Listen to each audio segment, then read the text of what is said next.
171 রানের টার্গেটে মারমুখী ব্যাটিং শুরু করে বাংলাদেশ। পারভেজ ইমন ছিলেন বেশ আগ্রাসী, যেখানে তানজিদ তামিমের ইনিংস থেমে যায় অল্পতেই। তানজিদ তামিম 7 রানে রান আউট, তবে পারভেজ ইমন ও লিটনের ব্যাটে রানের গতি বেড়ে চলে টাইগারদের। 5.1 ওভারেই স্কোরবোর্ডে 50। পারভেজ ইমন ও লিটন দাস সাবলীল ব্যাটিং করেন। এর মধ্যে ইমন ব্যাটিং করেন প্রায় 200 স্ট্রাইক রেটে। 6 ওভারে বাংলাদেশ তোলে 1 উইকেটে 66 রান।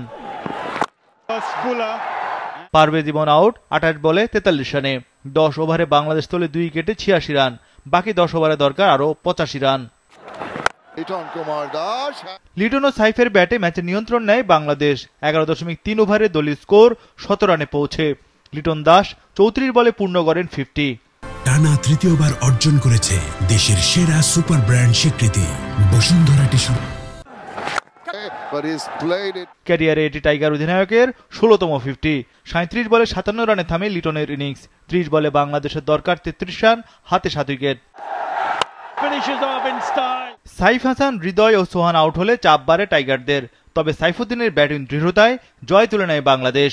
সাইফুদ্দিন 7 বলে 17 রানে অপরাজিত ছিলেন।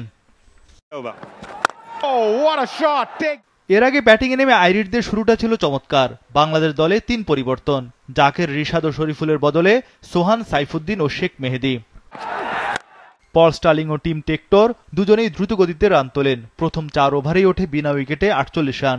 অবশেষে পঞ্চম ওভারে ব্রেক থ্রু পায় বাংলাদেশ। পল স্টার্লিং 14 বলে 29 রানে আউট। উইকেট শিকার করেন তানজিম সাকিব। পাওয়ার প্লের 6 ওভারে ওঠে 1 উইকেটে 75 রান। নবম ওভারে জোড়া উইকেট শিকার করেন শেখ মেহেদী। টিম টেক্টর 25 বলে 38 রানে আউট। বড় ভাই হ্যারি টেক্টরও বিদায় নিলেন এরপরেই। হ্যারি টেক্টর 11 বলে 11 রানে আউট। 10 ওভার শেষে আয়ারল্যান্ড তোলে 3 উইকেটে 97 রান। স্কোরবোর্ডে 17 রান আসে 10.5 ওভারে। বেন কালিজকে বিদায় করে তৃতীয় উইকেট নিলেন শেখ মেহেদী। কালিজের সংগ্রহ 9 বলে 7 রান। এরপর রানের গতি সচল রাখেন লরকান টাকার ও জর্জ ডকরেল। ডকরেল 18 রানে আউট। লরকান টাকার করেন 32 বলে 41 রান। এতে 20 ওভার শেষে আইরিশরা তোলে 6 উইকেটে 170 রান।